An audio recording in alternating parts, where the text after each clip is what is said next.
Good morning, or good evening. We'll bring the meeting to order. I gotta turn my thing on. Roll call. No Lindsay. Ben. Here. Dar. Here. Adam. Here. Maureen. Here. And I guess we can still I call think- Bailey. Not yet. Not yet. Not yet. Pledge allegiance, please. I pledge allegiance to the flag of the United States of America and to the republic for which it stands, one nation, under God, indivisible, with liberty and justice for all. Public comments. The City Council will receive public comments on any issue related to the agenda items. Limited discussion by the City Council may take place. For organizational items, Resolution 2326 appointing Bailey Rona to the filling the vacancy of at-large alderman position. So Mayor, I can jump in just to, again, go over what we discussed at the organizational meeting. Essentially, since you were elected mayor, that leaves your spot on the council vacant, and the council per state statutes has the ability to either have a special election or appoint someone at our organizational meeting. Because of the only 1 year left on the term, the council decided they would like to fill the vacancy by appointment and wanted to move forward with Bailey Rona. As a result, the resolution before you tonight is just making that official, that appointment, and then afterwards we'd have the oath of office to Bailey, and then her official approving her appointments to council committees and commissions. Do we need a motion on the resolution that way? Yes. I'll make a motion to approve Resolution 23-20, appointing Bailey Rona to fill the vacancy of at-large alderperson position. I'll second. Any comments or on the motion? All in favor, say aye. Aye. Opposed? All right, then we need the oath of office of Bailey Rona.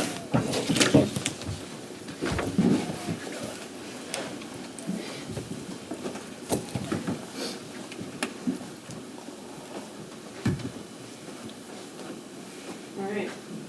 Official. Got it. Yeah, okay.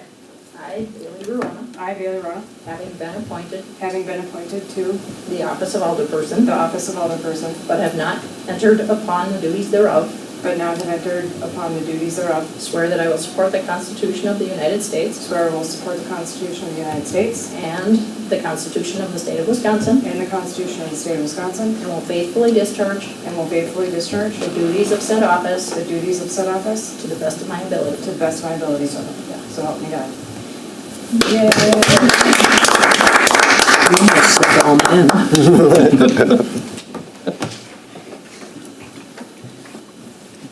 Okay, then, third item is approval of council appointment of alderman, or alderperson, I should say, Rona to Planning Commission and the Health and Safety Committee. I'll motion to approve both appointments of Bailey Rona to the Planning Commission and the Health and Safety Committee. Second. Any comments on it? All in favor, say aye. Aye. Opposed? That passes. The consent agenda. City Council minutes from April 13th, 2026. Parks and Public Works Committee, April 2026. Special event permit, Anki graduation party at Freedom Park, Sunday, May 24th, from 12:30 p.m. to 4 o'clock p.m. Special events permit, Friends of Freedom Park 20th anniversary party at Freedom Park, Saturday, May 16th, from 5 to 8 p.m.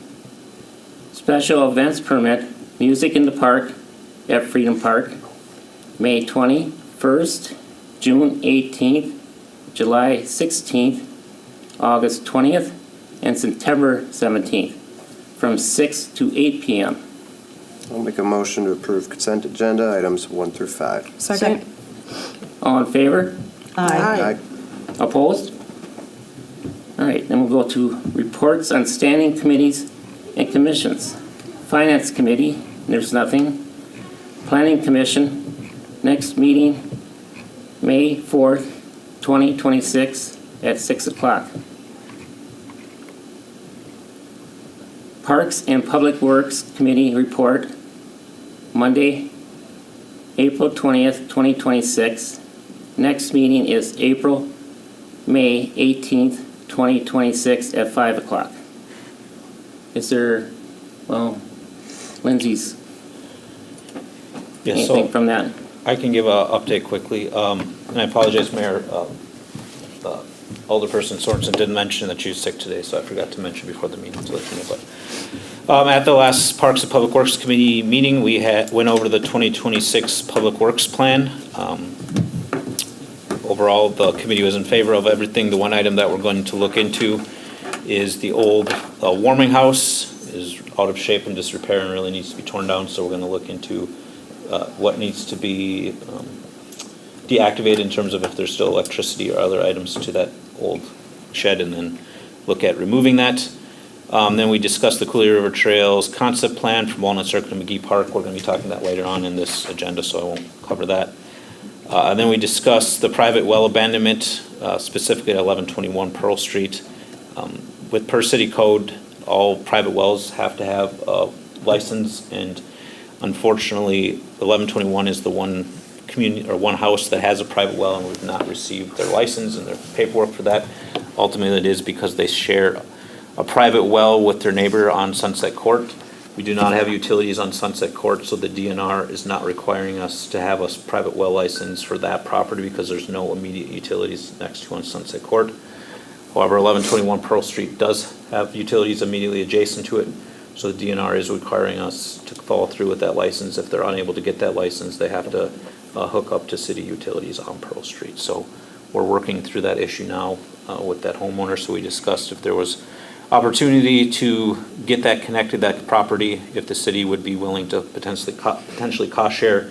The committee asked for us to get a couple quotes if we can on what that would be to install that, and we'd consider having further conversations about that as a result once we get those quotes.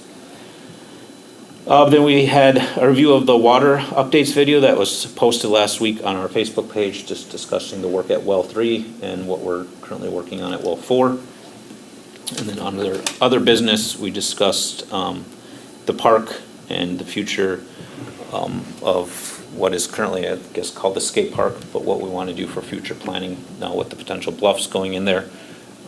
And the committee was in favor of having Luke, our city planner, work on putting a draft concept plan like we did at Sunset Park. So he will be working on that and ideally getting that put together. That would go to the committee and then come to council for final approval once we have that done. So turn over to council for comments or questions if there are any.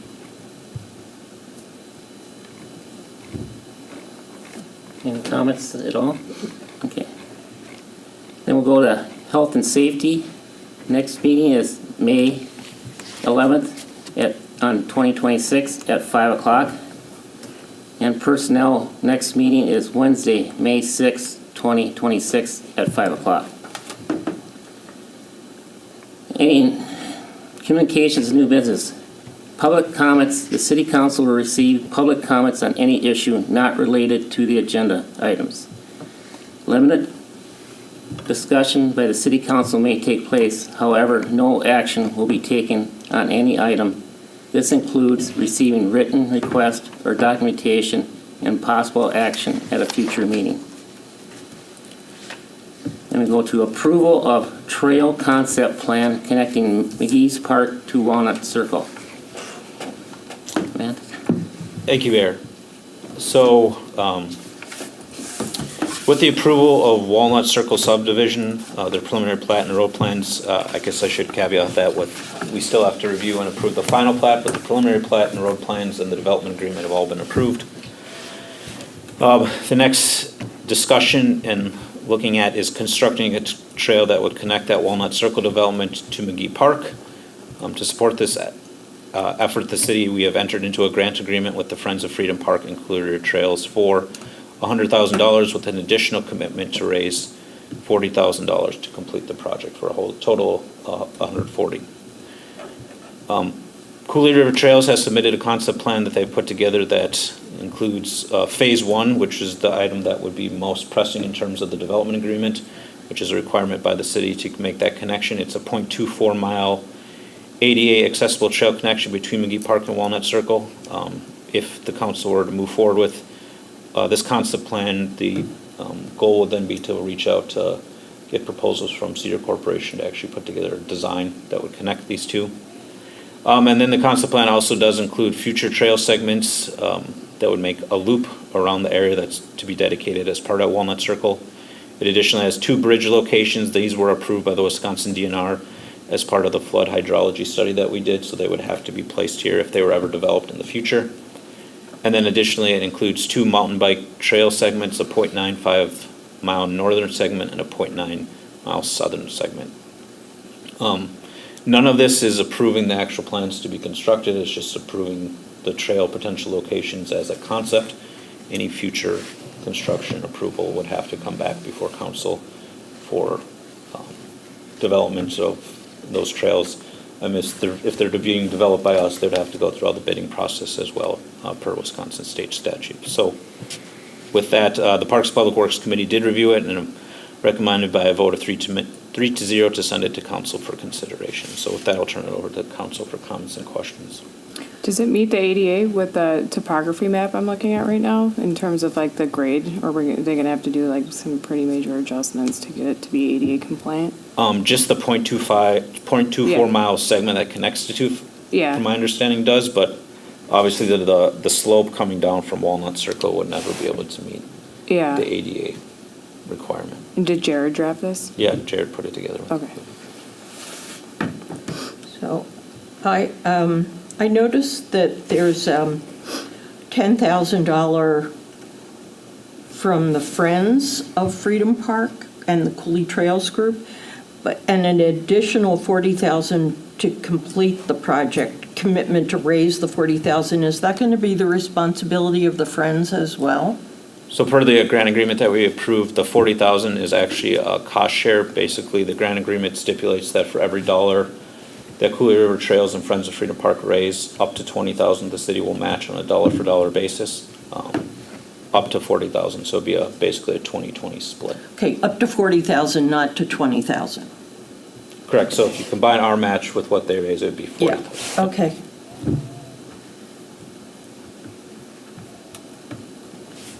I made the motion to approve. Second? Any discussion? All in favor, say aye. Aye. Opposed? It goes. Okay, review of the 2026 borrowing for replacement of fire engine 2 in the Orrin Road project. Matt? So as part of the capital improvement plan, we have 2 items coming up.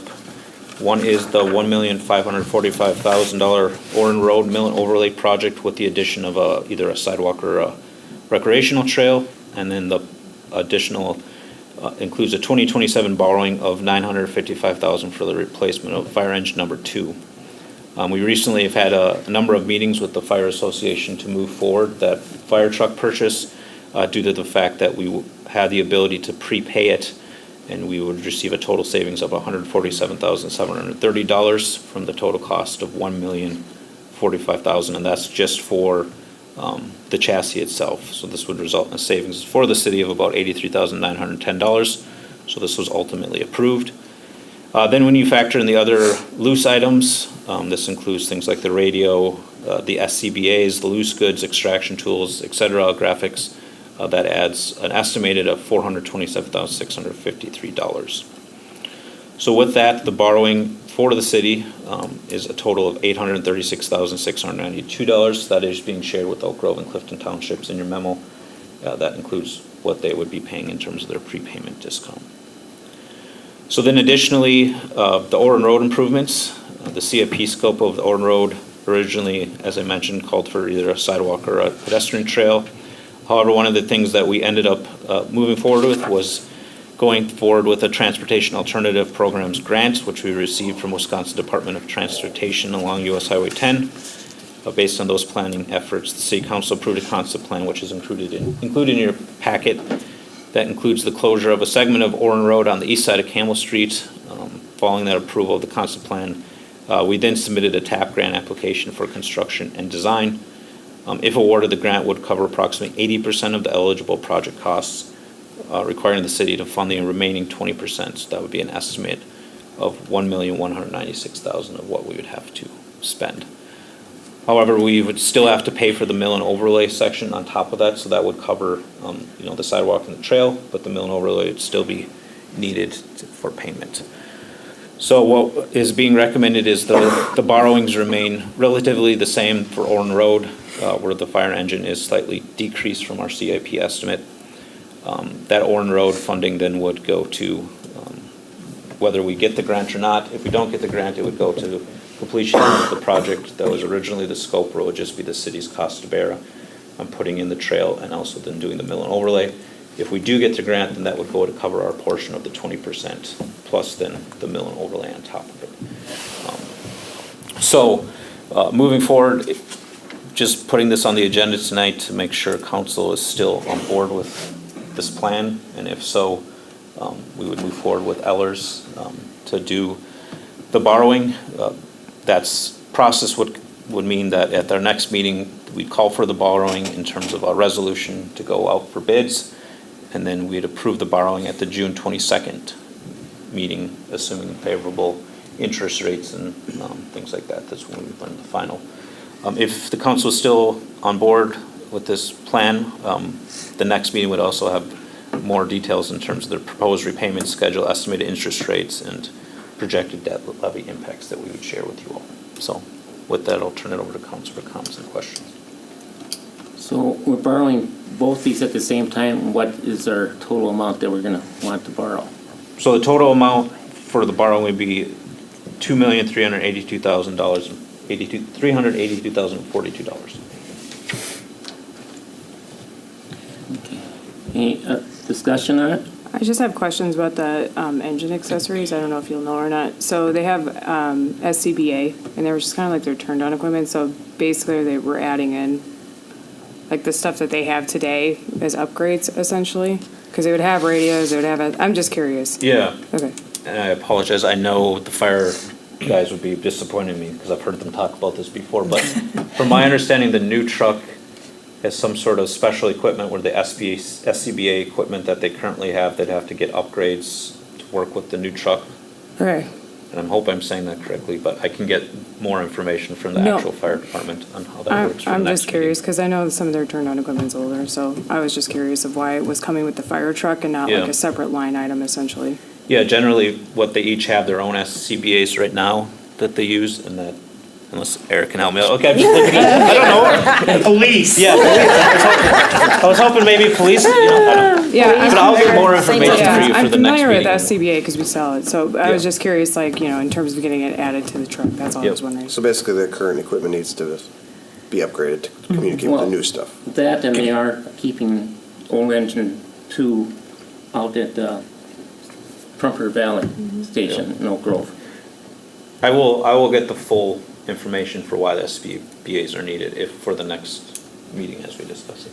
I read, these all look like necessary items, but I read recently that the cost of fire trucks is increasing primarily because each of them is individually designed, which the fire department did tell us when we were at the joint meeting. But that trend has increased the cost of fire trucks. And so there's been some discussion about trying to rein in the cost of the fire trucks by having fire departments adopt more uniform requirements for the trucks so that they can become more Standardized? yes, standardized is the word I'm looking for. So I would just encourage our fire department to keep up with those trends because these are incredibly expensive items. Do we participate in any like trade association stuff or any type of, do we know if they do at all, if they're engaged in any of that, where if there's going to be standards that come out for developing any of this, if they want to have a say on it? I can check with that, but I guess to your point, yes, they all require to be ordered before they start building. It's not like, other vehicles where you can go on a lot and look at them and buy one and drive it off, or even, so it's like a 4-year lead time before we'll receive this truck and have it Yeah. out in the fleet, so. Yeah. But I can ask about that question. It would just, I don't know if we're big enough where we want to do that. I know the New York stations do. I know they have like SCBA repair in-house at their stations. Obviously, we're a little bit smaller than that, but Yeah. there's probably ones that you could watch to know that what's coming for an emerging regulation or standard.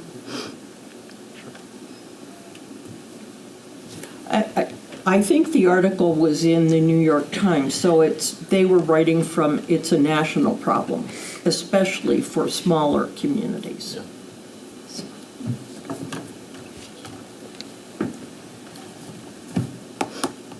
Okay. Do we need anything on that? Nope, just looking for Okay. your feedback, and if council is good with it, then we'll bring it for, Ellers will be at the next meeting to discuss and go over more details with you all. Okay, then we'll go to approval of commission appointees. Approval of Joel Rice to the Planning Commission. And approval of Stuart Pluck to the Fire and EMS Commission. I'll make a motion to approve Joe Reese to the Planning Commission and also approve a motion for Stuart Polk Second. to the Fire and EMS Commission. Sorry. We hear a Second. Okay. I think Bailey did it. Oh, I didn't know for sure. if you Sorry, did it was not. quiet. I didn't realize Dara wasn't done. I know do- Stuart is a good guy. Yeah. I did notice that the fire and EMS don't have terms on their appointment, and I think it's good to have some turnover on these kind of commissions, and so I would encourage them to make some adoption of that in their founding document, their, whatever they have.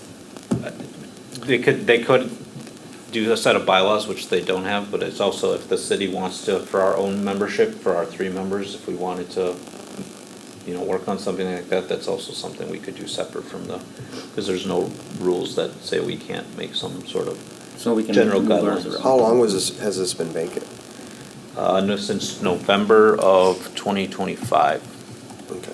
The only reason I think you're probably all aware that we already struggle with people wanting to be on, police commission, fire and EMS commission, we have plan commission, so trying to get, is already somewhat issue, so that would be my only concern would be What term limits? term limiting people that are good people that are in these positions that would be. Well, we can extend, for a certain period of time, but I do think we should encourage more people to be engaged in the committee structure. An informed community is always better. Well, I agree, but as Matt says, it is difficult to get people to take on some of these commissions. Okay. But All right. there's also people who, I think people just assume, especially in some of the townships, that, that person's just always in that position. And so they don't feel like they can step up and say, hey, I'd like to be a part of this. Yeah. So, yeah, I think. I don't know how you I know, Where that- I know. I think, and a lot of people don't even know there is a commission. That one might As be well. more, maybe. So maybe just Do Once a we, year. more of the. do we have term limits? For council? Yeah. No, we don't have a term limits, We but. do get, Yeah, we you have to run every 3 Yeah. years. That's But sort we of, elect these other people in. So we're kind of choosing them, right? Right.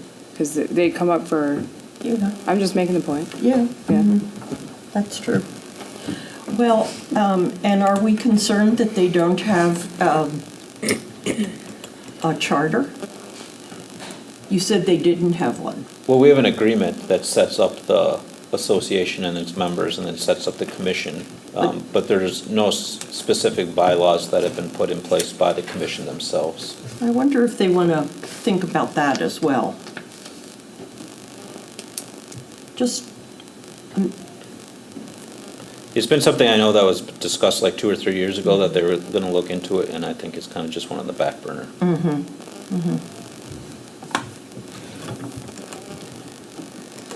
Any other business? Everybody good? Okay, then we'll go into closed session. Closed session per Wisconsin State Statute 19.85-1G, conferring with legal counsel for government body who are rendering oral or written advice concerning strategy to the adoption of the body with the respect of litigation in which it is or is likely to become involved. City of Prescott versus Leo's Landing, Inc. excuse me, Mayor, but we didn't vote on the members. Oh, didn't you? No. Oh, I thought you did. No, I stopped by having discussion. I think we had the first and the second, but we didn't actually Yeah. There was Oh, okay, I'm sorry. vote. I guess then I need a resolution for approving the two members, Joel Rice for the Plan Commission and Stuart Blunk for the Fire and EMS Commission. And I made a motion. Yeah, I thought you did. Oh, yes. We had a second. I'll Second, we had okay, a second. so our second. All approve? Aye. Aye. All against? Okay, now we'll go into closed session. Motion to go into closed session. Second. Okay. And then we need a roll call vote. Mayor. Yeah. Let's go Ben, Aye. Dar, Aye. Adam, Aye. Maureen, Aye. Bailey. Aye. Okay, we are in closed session.